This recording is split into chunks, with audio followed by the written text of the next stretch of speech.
अस्सलाम वालेकुम नाज़रीन, you watching up front with Mona Alam. Elections के गिर्द घूमती हुई उलझनें अब सुलझती हुई नजर आती हैं और आज सुप्रीम कोर्ट के हवाले से सुप्रीम कोर्ट में हुई समात बहुत मायने खेज है। 11 फरवरी 2024 अब अगली सिग्निफिकेंट डेट है जो कि इलेक्शन कमिश्नर ने जिसकी तजवीज़ दी और जिसका कहा कि इस रोज़ इलेक्शंस पॉसिबल या प्रॉबेबल या फोरसीएबल नज़र आते हैं आइंदा दिनों में।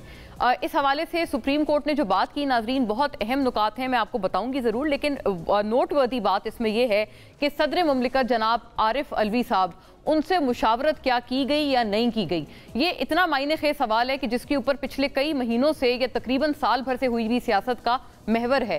क्योंकि इलेक्शन कमिश्नर ने और ख़ास तौर पे जो पिछली हुकूमत थी, अभी भी प्रेजेंट डे PDM ये समझते रहे और ये कहते रहे बाकायदा तौर पर कि जी सदर मुमलिकत का इख्तियार नहीं है, और जो नई इन्होंने एक्ट जो ये लोग लेके आए हैं या जो पिछली जो असेंबली थी जो एक्ट लेकर आई थी, उसके बाद से ये इख्तियार अब इलेक्शन कमिश्नर को चला गया है और सदर मुमलिकत का ये एम्बिट ही नहीं बनता है। फिर इसके बाद नाजरीन सदर मुमलिकत जिनका ताल्लुक PTI से है, पाकिस्तान तहरीक इंसाफ से है, उनके ऊपर यह भी बात उनकी अपनी पार्टी की तरफ से भी की गई कि भाई आप इलेक्शन की तारीख क्यों नहीं दे रहे।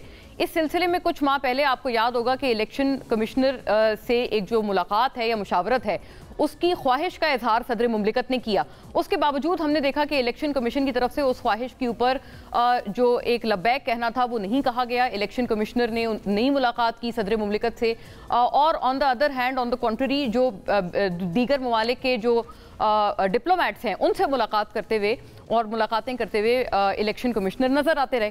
तो गोया ये आज सुप्रीम कोर्ट ने क्या उस जो मौक़िफ़ था जो सदर मुमलिकत की तरफ से भी आ रहा था कि उनको हक हासिल है इलेक्शन की तारीख देने का, क्या सुप्रीम कोर्ट के आज की समात ने उस मौक़िफ़ की तायीद कर दी है? और क्या जो पिछला मौक़िफ़ था जो PDM जमातों का था या पिछली असेंबली का था कि जी अब तो ये हक़ ही नहीं है, उसकी नफ़ी हो गई है भरपूर तौर पर आज की सुप्रीम कोर्ट की समात के बाद? ये एक बहुत ज़रूरी सवाल है। और फिर आज जब ये अहकामात बाकायदा सुप्रीम कोर्ट की तरफ से दिए गए तो फौरी तौर पर चीफ इलेक्शन कमिश्नर ने सदर मुमलिकत से मुशावरत का रुख किया, और अब से कुछ देर पहले आप देख भी रहे थे कि वो मुशावरत का सिलसिला चल भी रहा है। एक पहला राउंड उसका ख़त्म हुआ है, ये यकीनन आगे भी बढ़ेगा सिलसिला। लेकिन अब चीफ इलेक्शन कमिश्नर बहुत खुश असलूबी के साथ सदर मुमलिकत से मुशावरत करते हुए नजर आते हैं, जो कि पिछले कुछ माह पहले तक बिल्कुल इस चीज़ से गुरेज़ां थे। कुछ चीज़ें इस समात के हवाले से देखते चलिएगा नाज़रीन। आम इंतखाबात 11 फरवरी 2024 को होंगे।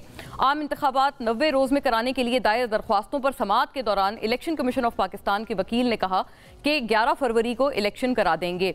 चीफ जस्टिस काजी फाइज ईसा की सरबराही में जस्टिस अतहर मिनल्ला और जस्टिस अमीनुद्दीन खान पर मुश्तमिल 3 रुकनी बेंच ने दरख्वास्तों पर समात की। हल्का बंदियों का अमल 29 जनवरी तक मुकम्मल कर लिया जाएगा। वकील इलेक्शन कमीशन, चीफ जस्टिस के हुक्म पर इलेक्शन कमीशन के वफ्द की सदर मुमलिकत से मुशावरत ख़त्म। जैसे मैंने अभी आपको बताया कि अब ये सिलसिला जारी है और इलेक्शन कमीशन की जानिब से सदर के सामने 3 तारीखें रखी गई हैं। इतवार के रोज़ का इंतखाब किया जा रहा है और कोशिश ये की जा रही है कि इतवार को इलेक्शन हो ताकि ज़्यादा से ज़्यादा लोग अपने हक़ राय दही का इस्तेमाल कर पाएँ। पीपल्स पार्टी ने हल्का बंदी और मरदमशुमारी की मुखालफत नहीं की थी। Farooq H Naik, people's party समेत तमाम लोग इंतखाबात में ताख़ीर के जिम्मेदार हैं। जस्टिस अतहर मिनल्ला के बहुत इंपॉर्टेंट रिमार्क्स। हल्का बंदी के तमाम 54 दिन का जो हल्का बंदी के बाद 54 दिन का शेड्यूल होता है, 3 से 5 दिन हतमी फहरिस्तों में लगेंगे। इलेक्शन कमीशन, सुप्रीम कोर्ट ने तारीख देने से कबल सदर से मुशावरत ना करने पर इजहार बरहमी किया, and this is very important, जिससे जो मैं इससे पहले भी आपसे बात कर रही थी। इलेक्शन कमीशन के मुताबिक इंतखाबी प्रोग्राम 30 जनवरी को मुकम्मल होगा। हुक्मनामा, और इलेक्शन कमीशन चाहता है इंतखाबात इतवार के दिन हों। हुक्मनामा, अब नाजरीन ऐसा मालूम होता है कि काफ़ी हद तक जो एक बर्फ़ जमी हुई थी इस मामले पर वो पिघलती भी नज़र आ रही है। बहुत हद तक आइस मेल्टिंग हो रही है और बहुत हद तक इलेक्शंस के आगे जाया जा रहा है और उन तमाम नोशंस की भी नफ़ी हो रही है कि जी इस दफ़ा तो इलेक्शंस आप अगले काफ़ी टाइम तक के लिए भूल ही जाएँ। स्टे विद अस, एक ब्रेक के बाद जब वापस आएंगे खुर्शीद शाह साहब हमारे साथ मौजूद हैं, क्योंकि इस वक्त जो PMLN और पीपल्स पार्टी की चिपकलिश चल रही है दरमियान में, वो भी बहुत अहम बात है। और जरदारी साहब का जो बयान है वो भी उतना ही मायने खेज है। जब कल रिपोर्टेडली उनका ये बयान सामने आया कि उन्होंने कहा है कि वो अगला वज़ीर आज़म नवाज शरीफ साहब को नहीं बनने देंगे। Stay with us.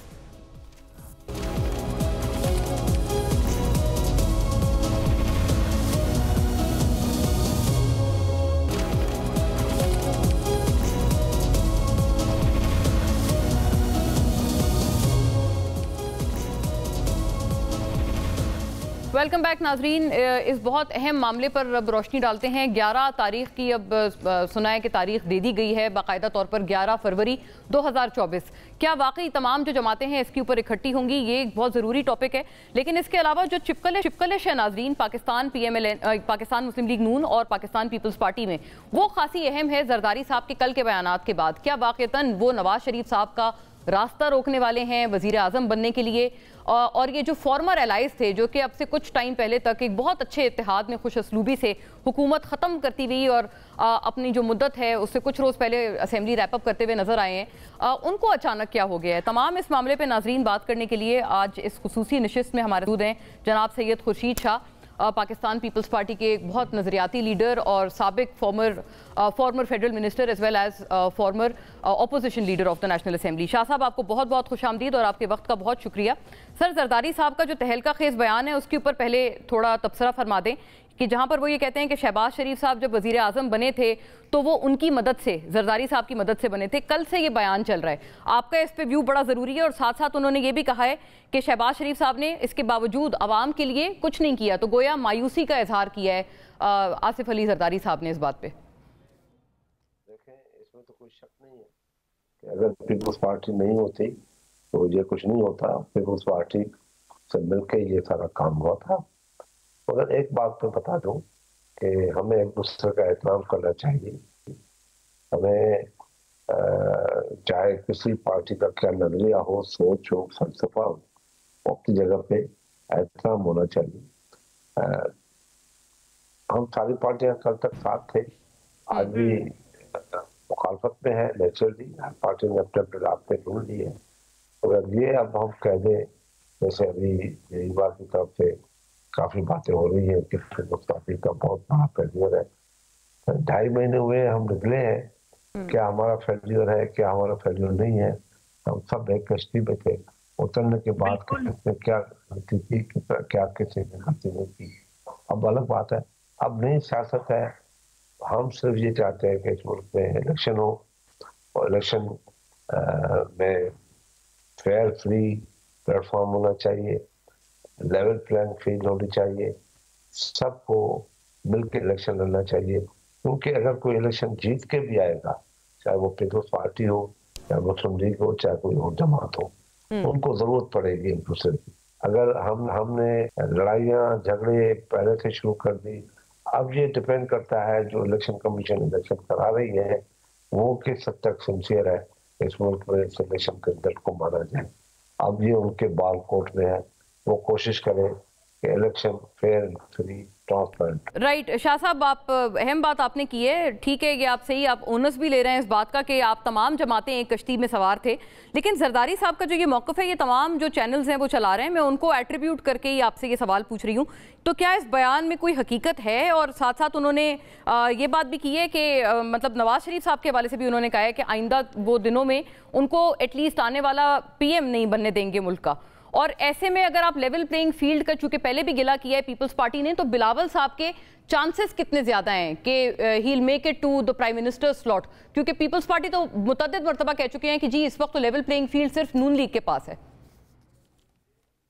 मैं तो ये कहता हूँ कि ये मैंने सुना नहीं है, इससे मैं तबसरा नहीं कर सकता इस बात पे, क्योंकि मेरी नजर से ये बयान हकीकतन नहीं गुजरा है। जी आप सर, ये मुतअद्दिद चैनल्स पर खबर चली है जरदारी साहब के मौक़िफ़ के हवाले से, मैं इसलिए आपसे पूछ रही हूँ, आपकी नज़र से यकीनन गुजरी होगी ये वाली बात।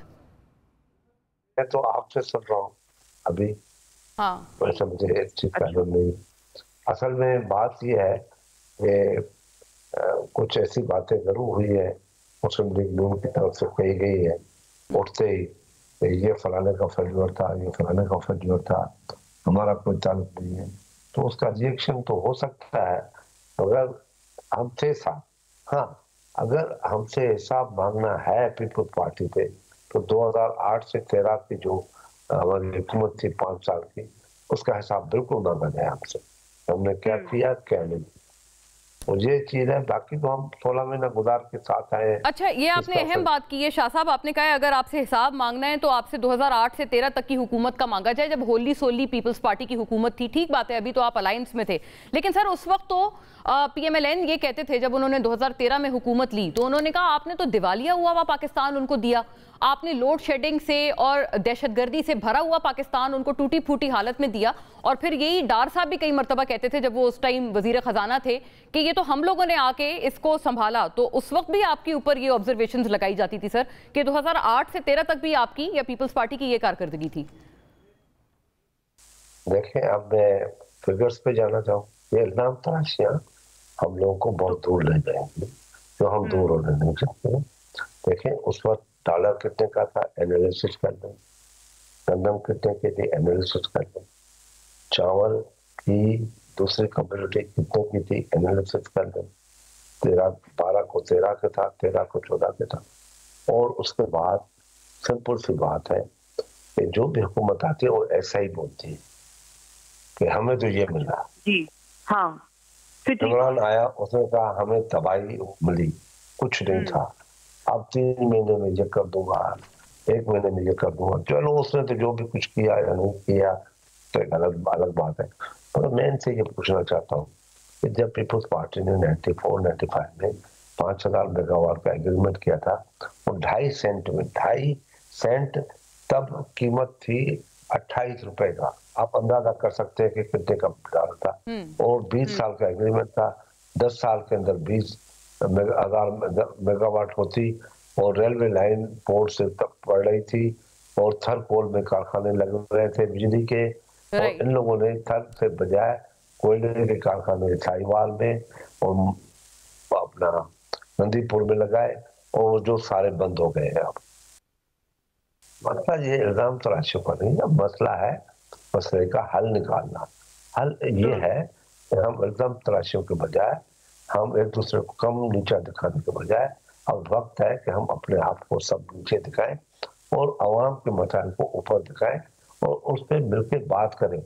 हमने इमरान खान से कहा था एज अपोजिशन कि भाई आपसे हम अपने चार्टर ऑफ इकोनॉमी पे बात करने के लिए तैयार हैं, बात करें। तो इसलिए कि भाई वो हुकूमत थी, अवाम पिस रहे थे। मगर आज भी यही बातें की जाएंगी और फिर इल्जाम लगेगा जरदारी साहब ये बोल रहे हैं, जरदारी साहब ये बोल रहे हैं। हम आज भी कुछ नहीं बोल रहे, आज भी हम नवाज बुरा भला नहीं करना चाहते। हम आज भी ये नहीं बात करना चाहते कि भाई आने के बाद हमने मशवरे दिए थे कि भाई बेहतर है कि सियासतदान नजर आए, सियासतदान नजर ना आए तो वो एस्टेब्लिशमेंट का गुलाम है। तो कम से कम आप जेल चले जाते, वहां से जगते घाट चले जाते। जिस तरीके से आप लोग एयरपोर्ट पे आए, VIP प्रोटोकॉल लिया, सब कुछ लिए, तो इन चीजों ने अच्छा असर पब्लिक में नहीं डाला है। चलो, इन बातों को सबको छोड़ते हैं, पर हम सियासतदानों को एक दूसरे को बुरा भला नहीं करना चाहिए। हम 16 महीने एक दूसरे के साथ मिलके हम बाहर आए हैं, इतने में क्या किसी ने बुरा किया वो बुरे हो गए। तो ये अपने ऊपर थूकना, आसमान के ऊपर थूकना अपने ऊपर नहीं। शाह साहब, मुझे इजाजत दीजिएगा, आप ये बात कह रहे हैं बुरा भला नहीं कहना चाहिए, लेकिन आपके ऊपर ये इल्जाम आयद किया जाता है कि ये जो माहौल खराब हुआ है उसकी पीपल्स पार्टी जिम्मेदार है। मैं PMLN का मौकफ आपसे अर्ज कर रही हूँ। वो ये कहते हैं कि जो प्रेस कॉन्फ्रेंसेस की वो भी बिलावल साहब ने की, जब वो ये कहते रहे कि तमाम जो स्टेज सेट किया जा रहा है वो नवाज शरीफ साहब की वापसी के लिए किया जा रहा है, तो वो कहते हैं इससे माहौल खराब हुआ। दूसरा, फिर इसके अलावा दीगर जो बयानात है वो कहते हैं सारी इसकी पहल पीपल्स पार्टी की तरफ से हुई। आपकी CEC की मीटिंग हुई, उसके बाद आपने फिर प्रेस कॉन्फ्रेंस की, आप तमाम ने कहा कि जी हाँ, हमें लेवल प्लेइंग फील्ड नहीं दी जा रही, और नून लीग के लिए जो है वो तमाम जिसे कहते हैं तैयार किया जा रहा है, स्टेज तैयार किया जा रहा है। और आपने भी सर, आपका अपना पिछला इंटरव्यू में आपको अगर कोट करके मैं आपसे अर्ज कर पाऊं, आप भी उसमें ऐसे हाथ जोड़कर माफी मांगते हुए अवाम से नजर आए कि जी अवाम हमें माफ कर दे, हमसे बहुत बड़ी गलती हो गई कि हम पिछली हुकूमत का हिस्सा रहे। तो वो तो कहते हैं कि बयानात तो आपकी तरफ से हर्जा सराई हो रही है, नून लीग का ये मौकफ है। देखें, हमारे मिनिस्टर जो पावर थे, पहली स्टेटमेंट कॉमर्स मिनिस्टर पे वो आई कि उसने गलत फैसला किया, जबकि फैसला कैबिनेट का था। इल्जाम लगा के जान छुड़ाना। हम लोग आज भी ये बात कर रहे हैं कि भाई जब हम वहां से निकले तो ये तैयार करके निकले कि 11 जमातें एक साथ होंगी और एक दूसरे से हम ख्याल होके इलेक्शन हाँ। तो जब ये फैसला हुआ तो फिर आपको कैबिनेट के अंदर जाने की जरूरत क्या थी? तो आप कैबिनेट के अंदर जाके 7 आदमियों के साथ बैठ गए। तो ये एक बहुत बड़ा फॉल्ट है जो हमारी एग्रीमेंट का। तो अगर बैठना था हमारे यहाँ दोजख, हमारे यहाँ जन्नत, वही स्टाफ बैठा हुआ है, वो प्यून और चौकीदार कांस्टेबल से भी चेंज हुआ है। तो स्टेज तो हम कह सकते हैं ना बाद में स्टेज बनाई जा रही है। अच्छा आप शाह साहब आप बहुत अहम बात कर रहे हैं। आप कह रहे हैं कि आप तमाम का इरादा था कि अगला जो इलेक्शन था आप तमाम ने मिलकर इकट्ठे लड़ना था और फिर आपको बीच रास्ते नून लीग ने आपको तन्हा छोड़ दिया या डिजर्ट कर दिया। इकट्ठे मिलकर एतमाद के साथ हर पार्टी अपनी अपनी पार्टी के नाम से लड़ती, मगर एतमाद के साथ कि 5 साल मिलकर चलना है और चल के मुल्क की इकोनॉमी को बेहतर करके मुल्क के अवाम को 24 करोड़ अवाम को इन दलदल से निकाल के एक सही मंजिल तक ले जाए। ये हमारी जिम्मेदारी में है। जो अहम जिम्मेदारी है वो ये है कि मुल्क की इकोनॉमी को हमें बेहतर करना पड़ेगा। और आज भी मैं कह रहा हूँ तो जरूरत है हम सबको मिलके बुरा भला कहने के बजाय फिर हम साथ हो जाए, फिर इत्तेहाद बन जाओ, यार आ जाओ, छोड़ो ये वजराते देते, ये वजराते देते, कोई उधर मुंह करके जा रहा है, कोई उधर मुंह करके जा रहा है। मौलाना साहब की पार्टी के लोगों ने अमन मार्च के नाम पे सिंध में गालियां देना शुरू कर दी पीपल्स पार्टी को। ओ भाई 2.5 महीने में क्या प्रॉब्लम हो गया? कौन सी हमारी हुकूमत है? शाह साहब आपने अच्छा किया, आपने मौलाना साहब का खुद ही जिक्र कर दिया है। मैं आपसे पूछना भी चाह रही थी। मौलाना साहब तो उल्टा ये कहते हुए नजर आए कि उन्होंने मुलाकात की सहाफियों के साथ और उसमें उन्होंने, हमने कई जगह से ये बात रीचेक की, रिकन्फर्म की, उन्होंने कहा कि अदम एतमाद के तो वो मतलब सख्त खिलाफ थे, वो तो असेंबली से दरअसल इस्तीफा देना चाहते थे। आपको याद भी होगा जब PDM में आप लोग भी मौजूद थे तब यही इसी बात पे इख्तिलाफ आता था और मौलाना साहब ने इसका इल्जाम दरअसल पीपल्स पार्टी को दिया कि जी आप लोगों ने उनके ऊपर गलत दबाव डाला कि आप ये नो कॉन्फिडेंस मोशन लेके आए। तो ये तो मौलाना साहब आप पे पहले भी ये वाली एक बात पीपल्स पार्टी के हवाले से कर चुके हैं कि आपने उनको मिसगाइड किया। ठीक है, बिल्कुल सही कहा मौलाना। मौलाना तो हमेशा सही कहते हैं। बात सिंपल इतनी है कि वो आवे के आवाज उड़ा रहे थे अनकॉन्स्टिट्यूशनल बेसिस, जो आईनी तरीका है। तो कर सकते हैं तो करो, नहीं कर सकते छोड़ दो। हाँ, ये दबाव हमारा था आईनी तरीका, आज भी हमारा आईनी तरीका। बात है कि ये गोल्डन जुबली का ईयर है आइन का और हम आइन के साथ खिलवाड़ कर रहे हैं। कितनी जाती है ये मुल्क की, कौन समझाए, किसको समझाए? हर आदमी। अच्छा सर, शाह साहब ये जो लेवल प्लेइंग फील्ड की भी जो बात है ना, मैं इस पे भी आपसे पूछना चाह रही हूँ कि फिर पीपल्स पार्टी के बाद आपके पास कोई उम्मीद की किरण है? आप जब मुसलसल गिले कर रहे हैं कि लेवल प्लेइंग फील्ड नहीं है, तो फिर आप साथ साथ ये भी क्लेम कर रहे हैं कि जी अगला जो प्राइम मिनिस्टर है वो पीपल्स पार्टी से होगा, तो आपके पास क्या फिर सर इसमें रे ऑफ होप है? और मैंने ये मियां नवाज शरीफ को गुजारिश की थी लंदन में, यहाँ के आपके थ्रू, आपके चैनल्स के थ्रू, मियां साहब आप हमारी बातें जैसे 2014 में मानते थे ऐसे ही माने। आप इज्जत और एहतराम के साथ आए, जरूर आए, हम वेलकम करेंगे, हम जी आना आया करेंगे, भली करे आया कहेंगे, वेलकम करेंगे। हम आपको पाकिस्तान में देखना चाहते हैं, असद को घिल मिल के चलाना चाहते हैं, ये गालियों की, इल्जामात की सियासत का खात्मा चाहते हैं।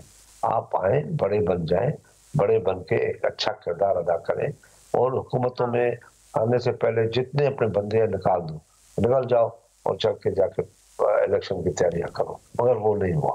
वो मियां साहब भी उनकी बातों में आ गए। शरीफ आदमी है, ठंडे आदमी है, मगर वो भी उनके बातों में आ गए और जज्बाती।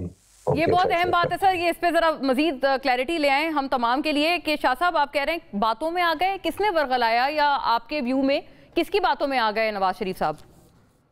एडवाइजर है उनके, बहुत से अच्छे एडवाइजर हैं, बहुत अच्छे, बहुत अच्छे, बहुत अच्छे। अच्छा, अच्छे एडवाइजर में आप किसको शुमार करते हैं? मतलब अच्छा कौन आप समझते हैं उनको मशवरा देता है? इसमें साद रफीक है, ख्वाजा आसिफ है, अच्छा, इसमें अयाज सादिक है, राना सनाउल्लाह है। ये अच्छे लोग हैं, बड़े सारे लोग हैं। शायद खाकान तो अभी है नहीं, नाम बता नहीं सकता मैं। इकबाल है। ये है कि सियासत को समझते हैं कि सियासत किस लोग आज किस बात को कैसे तस्लीम करते हैं। अभी सारे लोग पीटीआई को इतनी बड़ी सपोर्ट दे दी कि एयरपोर्ट पे बैठ के साइन किए, अंगूठे लगाए, वेलकम। आज भी उनको जो प्रोटोकॉल जाता है प्राइम मिनिस्टर का जाता है, बहुत बुरा इनके ऊपर असर आया है और बहुत बुरा असर पड़ेगा। राइट सर, ये शाह साहब, ये जो आप बता रहे हैं ना बात, ये इन तमाम लोगों का जिनका आपने नाम लिया है कि ये अच्छे लोग हैं, तो आप खानदान के लोगों का इनमें शुमार नहीं कर रहे? मतलब जो उनके इमीडिएट जो करीबी लोग हैं खानदान से, ये तमाम तो सीनियर लीडरशिप है उनकी पार्टी की जो उनकी फैमिली से नहीं है, जिनके आपने नाम लिए। लेकिन जैसे इसहाक डार साहब हैं, मरियम नवाज साहिबा हैं और शहबाज शरीफ साहब हैं, इनके मशवरे आप क्या समझते हैं, मुफीद नहीं है फिर? शहबाज की बात है, शहबाज मजबूर है, इसकी कोई और मैना होगी, वही उनको बताएंगे भाइयों को लड़ाने के लिए। ये इसलिए ये बातें कर रहा है कि जैसे मैं आऊं।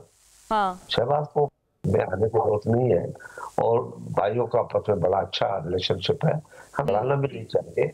वो अच्छा आदमी है, मियां साहब अच्छा आदमी है, मियां साहब कम गो आदमी है, मियां साहब बेहतर आदमी है, मगर मियां साहब का विजन बड़ा स्ट्रांग नहीं है। मियां साहब सिर्फ मोटरवे और इस किस्म की बातों पे खुश होते हैं। मियां साहब ट्रेड इकोनॉमी पे उनको बहुत कम नॉलेज है। तो अगर ट्रेड इकोनॉमी का पता होता तो मोटरवे कराची से चलता। अब मोटरवे खत्म हो गया है, कराची और सखर अभी तक तैयार नहीं। ट्रेड होना चाहिए 24 आवर में, पेशावर से ईरान, अफगानिस्तान 24 घंटे में पहुंचे। वो आज आपका 3 दिन में तो पेशावर पहुंचता है। सर ये इस आपने बड़ी अहम बात की, सही है, आप कह रहे हैं कि कराची को भी उसी तरह से शामिल होना चाहिए। ऑब्वियसली इकोनॉमिक मुआशी हब है, इकोनॉमिक हब है मुल्क का। लेकिन सर पीटीआई के हवाले से भी मैं आखिर में चाह रही हूँ आपसे बात हो जाए सेगमेंट के। पीटीआई का मुस्तकबिल अब आप क्या देखते हैं? क्योंकि पीटीआई वाले तो पहले भी कहते थे आप तमाम इकट्ठे हुए हैं दरअसल उस पार्टी को और उसके चेयरमैन को, खान साहब को शिकस्त देने के लिए। और अब जब वो आपकी जो आर्च अपोजिशन थी आप तमाम जमातों की, वो अब जब सब साइड हो गई है, तो ये बताएं कि ये तमाम चीज़ें, इसको ये पीटीआई को जो पीछे छोड़ दिया गया है, आप अप्रूव करते हैं बहैसियत एक सीनियर सियासतदान के, कि वो कहते हैं कि हमें तो डिसमेंटल कर दिया जाएगा और अगले इलेक्शंस में ऐसा भी उनके कुछ लोग कह रहे हैं कि एक पूरी उनके खिलाफ एक ये चीज़ चल रही है कि उनका वजूद ही ना रहे? बड़ी क्लियर पीपल्स पार्टी वादे पॉलिसी रखती है कि जिसने बुरा किया है, जिसने क्राइम किया है, जिसने नुकसान पहुंचा है, जिसने वायलेशन की है, जिसने आइन और कानून को तोड़ा है, उनको सजाएं दी जाए। बाकियों को सजाएं नहीं दी जाए और लेवल प्लेइंग फील्ड दी जाए। इलेक्शन हो, इमरान ने गलत किया है, उसको सजा आनी चाहिए। इमरान को इमरान बनाने वाले कौन है वो भी देख ले और अपनी गलतियों को भी देख ले कि हमारी गलतियों ने। अच्छा सर, ये जो एहतसाब की बात भी हम सुन रहे हैं ना, एहतसाब के हवाले से भी जरा फरमाएं कि ये भी हम सुन रहे हैं कि नून लीग जो है वो पहले चाहते थे, और मियां साहब ने भी अपने एक स्पीच में इसका तस्करा किया पाकिस्तान आमद से पहले, कि वो एहतसाब करेंगे उन तमाम किरदारों का जिन्होंने 2017 में उनके खिलाफ साजिश की। फिर बाद में हमने सुना कि PMLN अपने एहतसाब के पूरे व्यू पॉइंट से पीछे हट गए, और फिर उसके बाद जो उन्होंने बात की वो एहतसाब की बात कम थी। अब वो कहते हैं उन्होंने तमाम तर मामला अल्लाह पे छोड़ दिया है। आप क्या मशवरा देंगे मियां साहब को और PMLN को? एहतसाब करना चाहिए, उनको डट जाना चाहिए या नहीं? नहीं, देखें बात सुने, हमें सबसे पहले तो इकोनॉमी जाना चाहिए। अच्छा, जो आप भी बोलना नहीं जा रही, हमें लड़ाइयों से कुछ नहीं मिला है। देखिए पीपल्स पार्टी इतनी मारे खा के, फांसियां, गोलियां, वर्करों की शहादतें, कोड़े, जेल काट के, हम क्या कहते हैं, सबसे बड़ा इंतकाम जब हुए। सही सर, वेरी फेयर। मैं आपसे आखिर में अब ये जो बहुत ज़रूरी सवाल है वो करना चाहती हूँ कि अब फरवरी की तारीख दी जा रही है इंतखाबात के हवाले से, क्या इंतखाबात हो जाएंगे अब, या आपको अभी भी कोई अभाम है पीपल्स पार्टी को? अब है इलेक्शन कराना, इलेक्शन हो जाए। नहीं, मेरा अभाव नहीं है, मैं समझता हूँ इसका सिवा रास्ता नहीं।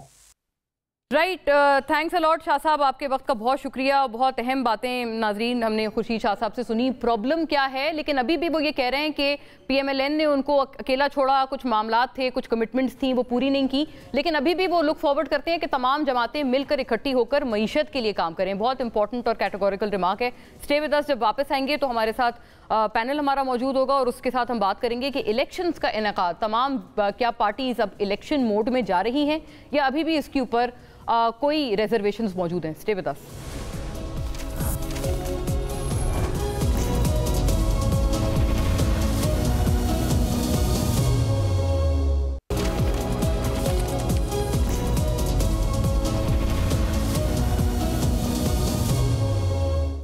वेलकम बैक नाजरीन। इलेक्शन मोड में अब क्या तमाम जमातें जा चुकी हैं और क्या इलेक्शंस में वाकईतन तमाम जमातें उतरने भी वाली हैं with their party status intact? बहुत ज़रूरी सवाल है। इसके ऊपर फौरी तौर पे अपने मोअज़्ज़ज़ मेहमानों का इस सेगमेंट में रुख करती हूँ। थोड़ी एक पॉलिटिकल डिबेट भी इसके ऊपर आगे चलाते हैं। माइज़ा हमीद साहिबा नाज़रीन मुझे ज्वाइन कर रही हैं, पाकिस्तान मुस्लिम लीग नून की स्टॉलवर्ट साबिक मेंबर कौमी assembly of the PMLN। Very warm welcome Maiza आपको। और नाज़रीन लाल चंद माली साहब मुझे ज्वाइन कर रहे हैं पाकिस्तान तहरीक इंसाफ से, आप भी साबिक मेंबर कौमी असम्बली अपनी पार्टी से, आपको भी बहुत वार्म वेलकम माली साहब, thank you for your time. Maiza साहिबा, मैं आपसे अगर बात ये पहले पूछ पाऊँ, क्योंकि PTI के तो तमाम जो आपके आर्च राइवल्स हैं, आपके जो असेंबली के फॉर्मर कॉलीग्स हैं, सब ये कह रहे हैं कि जो हवा है वो वाज़े तौर पर आवाम के दिलों में चल रही है प्रो PTI। तो PMLN does not stand a chance. वो बड़ी मतलब बावसूख तरीके से ये वाली बात कर रहे हैं और आप मुस्कुरा भी रही हैं इस बात पे। बस वो खुशफहमी है ना, वो दिल को बहलाने के लिए ख्याल भी अच्छा है।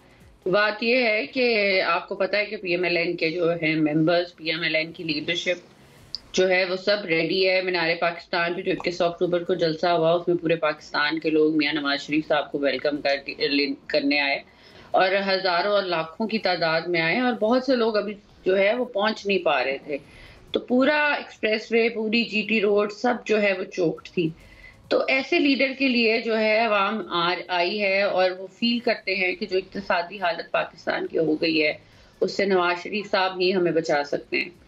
इस चीज़ से खौफजदा होके जो है अब PTI की थ्रेट दे रहे हैं। PTI की पार्टी के अंदर तो कोई ना मेंबर है, ना उनका जो है कोई इलेक्शन लड़ने वाला है, ना उनका, मैं कहूँगी कि एक उनका जो 9 मई का हादसा हुआ है, 9 मई का जो वाकया हुआ है, उसके बाद तो PTI एग्जिस्ट ही नहीं करती। लोगों के दिलों में क्या, लोगों के दिमागों में भी एग्जिस्ट नहीं करती कि वो उन्होंने कौमी जो कौम की जो चीजें जगह हैं, जो आर्मी की जो चीजें हैं और जो पाकिस्तान की डिफरेंट जगह हैं उनको जो है खराब किया।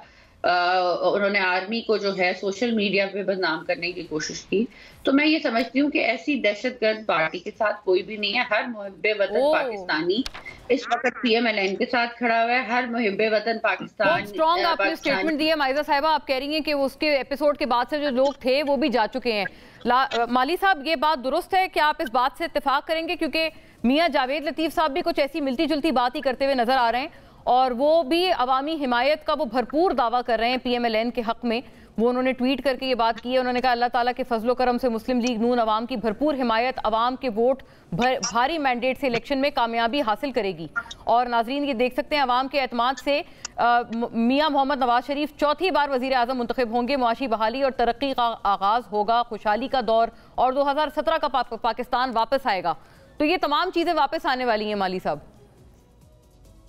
शुक्रिया मोना। देखें, नवाज शरीफ साहब जिनको आजकल बड़ा पॉपुलर हो रहा है नेम जिनका, गौल मडीला साहब, तो एक मफरूर इश्तिहारी मुजरिम थे जब पाकिस्तान लौटे।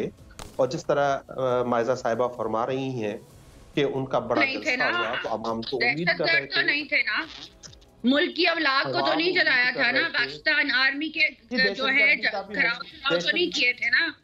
तो आप किसी को ऐसा चोर नहीं कह सकते जब तक कोर्ट प्रूफ नहीं करता कि वो चोर है। तो एवे जो है नारे फजूल किस्म के खाली किस्म के ना लगाएं। सही माइज़ा साहब, आर्गुमेंट आ जाए पूरा उनका।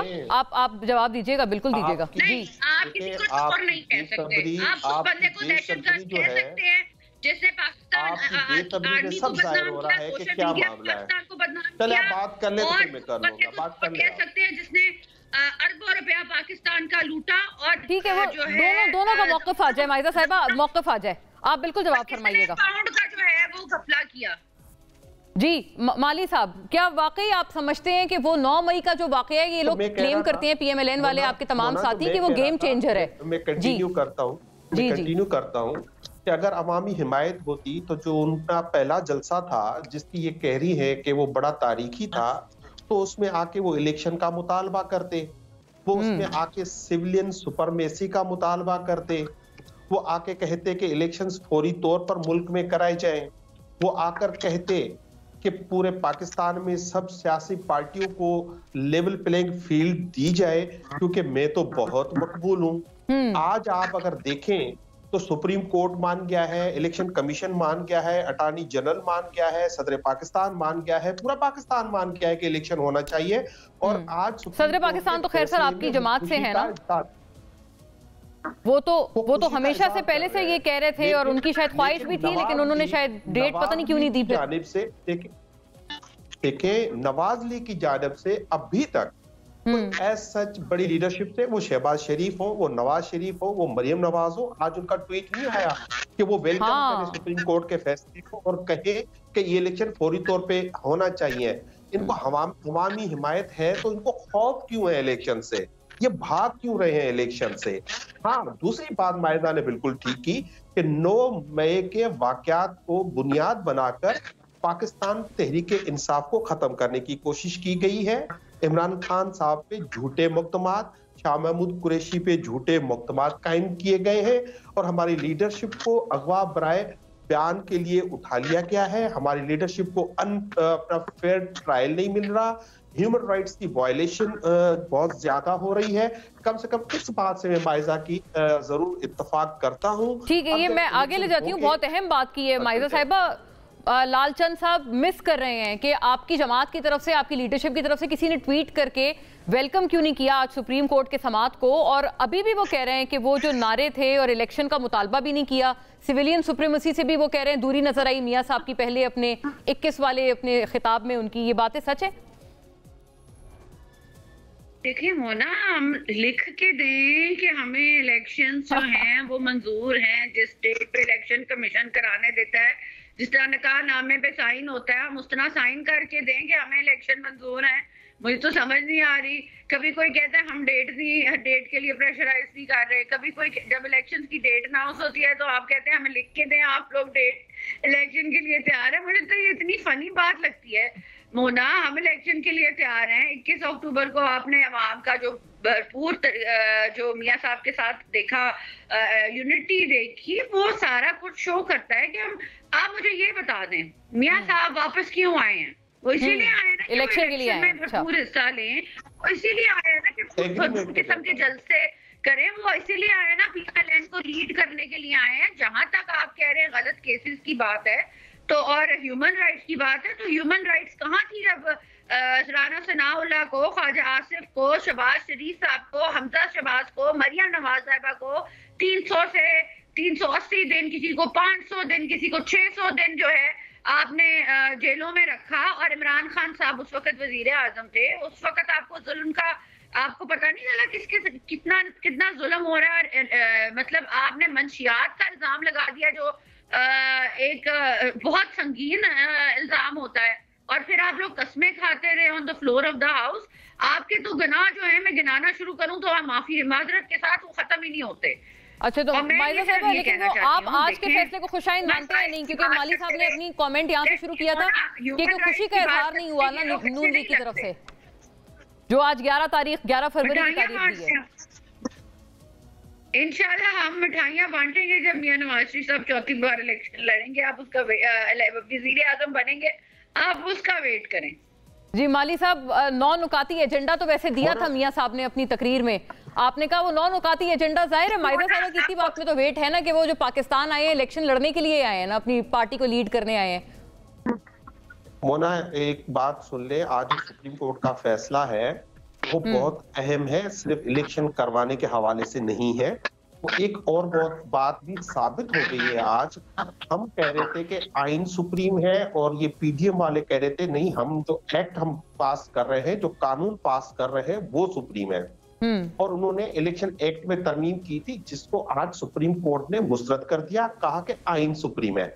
अब जो मियां नवाज शरीफ साहब पे जो ये बैंक कर रहे हैं, जिस लंगड़े घोड़े पे ये बैंक कर रहे हैं, उसका प्रॉब्लम ये है कि वो इलेक्शन लड़ ही नहीं सकते, क्योंकि ये इलेक्शन लड़वाना चाह रहे हैं डिस्क्वालिफिकेशन का आप हवाला दे रहे हैं के तहत, इलेक्शन एक्ट के तहत तो ना आयल हुए आईन पाकिस्तान की 62(1)(f) के तहत, तो वो इलेक्शन लड़ ही नहीं सकते। और दूसरी बात ये है कि पाकिस्तान तहरीक इंसाफ का आज जो मौक़िफ़ जो था, जो माजी में रहा है, वो विंडिकेट कर गया है। आप नवाज शरीफ को देखें, शहबाज शरीफ को देखें, केयर टेकर प्राइम मिनिस्टर को देखें, सब कह रहे थे कि इलेक्शन की डेट इलेक्शन कमीशन को देनी है, लेकिन आज सुप्रीम कोर्ट ने बहुत ये बात तो बड़ी आपकी सही है, वजनदार बात है। ये सुप्रीम कोर्ट को नहीं, सदर पाकिस्तान को ये डेट देनी है। बल्कि सर मैं माली साहब की बात में आपसे पूछूंगी कि फिर सदर मुमलिकत ने भी तो डेट नहीं दी ना, उन्होंने गाइड करने को कहा था कि उनके हिसाब से इस दिन होने चाहिए, तो देनी चाहिए थी उनको। आपको गिला है अपनी पार्टी के? मोना उन्होंने डेट दी थी, मोना उन्होंने, आपको याद होगा सर, उन्होंने सजेस्ट की थी, एडवाइस थी, it was not a date announcement. Advice में तो फर्क होता है। नहीं आप उसको जो इंसिडेंट्स हुए ना, उसको आप एक प्रायोरिटी वाइज देखें ना। पहले प्रेसिडेंट ने लेटर लिखा इलेक्शन कमीशन को, उनको कहा कि हम मशवरे से डेट देना चाहते हैं, तो उन्होंने मशवरा करने से इनकार किया। इलेक्शन कमीशन प्रेसिडेंसी में प्रेसिडेंट के सामने बैठा हुआ था और प्रेसिडेंट ने लॉ मिनिस्ट्री को एक खत लिखा कि इसका इख्तियार किसको है, तो जो मौजूदा लॉ मिनिस्टर है उसको फौरी तौर पे रिजाइन करना चाहिए। उन्होंने कहा कि इलेक्शन की केयर टेकर, आप अच्छा, ये बड़ी अहम बात है, आप केयर टेकर जो वजीर कानून है अभी निगरान, उनसे आप मुतालबा कर रहे हैं कि वो रिजाइन करें, उनसे इस्तीफे का मुतालबा भी आया है। ये बात आप सही कर रहे हैं। उन्होंने से बार-बार बात की, उन्होंने जो आइन के मुताबिक बात नहीं की थी, सुप्रीम कोर्ट में आज साबित हो गया है, तो सदर साहब ने भी विंडिकेट किया। ये अहम बात है माइजा साहब। वैसे ये प्लीज रिस्पॉन्ड टू दिस, ये बिल्कुल सही बात है। आप लोग पूरी पीडीएम, आप पिछली तमाम असेंबली, आप बरमला कहते रहे कि सदर मुमलिकत तो बिल्कुल उनके पास अब कोई इख्तियार ही नहीं बचा और अब जो इख्तियार है वो इलेक्शन कमिश्नर के पास चला गया है। आज वो कह रहे हैं कि आप लोगों की एम्बेरसमेंट हुई और पीटीआई की जीत हुई क्योंकि उनका मौक़िफ़ जीत गया कि ये वाक़तन इख्तियार सदर मुमलिकत के पास है। आज सुप्रीम कोर्ट ने भी ये बात कह दी है। देखें, जिस तरह ये कह रहे हैं ना लंगड़े घोड़े, मेरा ख्याल है इन्होंने अपनी पार्टी की लीडरशिप जो है ना, जो इनके इमरान खान साहब हैं, जिन्होंने गोली का लगने का बहाना बना के जो है लंगड़े बन गए थे 5-6 महीने के लिए, वो उन लंगड़े घोड़ों की बात कर रहे हैं। यहाँ पे तो शेर हैं, शेर जो हैं वो हमेशा जीतते हैं और शेर हमेशा जो है लड़ के जीतते हैं और अपना हक जीतते हैं। तो ऐसे लंगड़े घोड़े जो पीटीआई में थे वो तो सारे भाग गए पीटीआई से। अब इलेक्शन की डेट दें या ना दें, पीटीआई इज नॉट रेलेवेंट। आप मुझे बताएं इनके कौन से कैंडिडेट हैं, कौन सी कॉन्स्टिट्यूएंसी में, और कौन से लोग हैं जो इलेक्शन लड़ेंगे। कबूतर इलेक्शन लड़ेंगे, गधे इलेक्शन लड़ेंगे, कौन इलेक्शन लड़ेगा वहां पे? तो पहले तो अपनी पार्टी को सीधा कर लें, लोगों को सीधा कर लें, उन लोगों को इकट्ठा कर लें, तब तो हम लोग समझें। और दूसरा फिर हम एक्सेप्ट भी नहीं करेंगे। वो ये कहते हैं, आपने अहम बात की, आपने कहा इररिलेवेंट। अभी मैं आपकी मैं चंद बातें क्लियर करना चाहती हूँ एज ए लेजिस्लेटर। एक बात तो बड़ी इंपॉर्टेंट है कि इलेक्शन कमीशन की जो तरमीम हुई थी वो सारी पॉलिटिकल पार्टीज को से मिलके हुई थी। वो इसलिए हुई थी कि डीलिमिटेशन के इश्यूज थे, सेंसस के इश्यूज थे। जब तक वो आयरन आउट नहीं होते थे उस वक्त तक इलेक्शन पॉसिबल नहीं था। उसके बाद जो है अभी भी बहुत सी जो है रिजर्वेशंस आएंगी इलेक्शन कमीशन में जो उन्होंने सॉर्ट आउट करनी है। और हम बिलीव करते हैं कि केयर टेकर गवर्नमेंट में इलेक्शन कमीशन जो है वो एक फाइनल अथॉरिटी होती है एक डेट देने के लिए। मेरे ख्याल के मुताबिक, और मैं कोई आईनी एक्सपर्ट नहीं हूँ, आई बिलीव कि प्राइम मिनिस्टर एडवाइस कर सकता है। अच्छा, तो वो अगर मशवरा देने के लिए कल चाह रहे हैं, और मशवरा तो जो है ये पंजाब में इन्होंने लिया तो इन्होंने असेंबलियां तोड़ ली, वो तो जो है गैर आईनी नहीं था। केपीके में नहीं, लिसन, केपीके में गैर आईनी नहीं था, कुछ गैर आईनी की आप क्या बात करते हैं? आप लोगों ने भी तो तोड़ी है वक्त से पहले, कौमी असेंबली भी आपने भी टाइम से पहले तोड़ी है।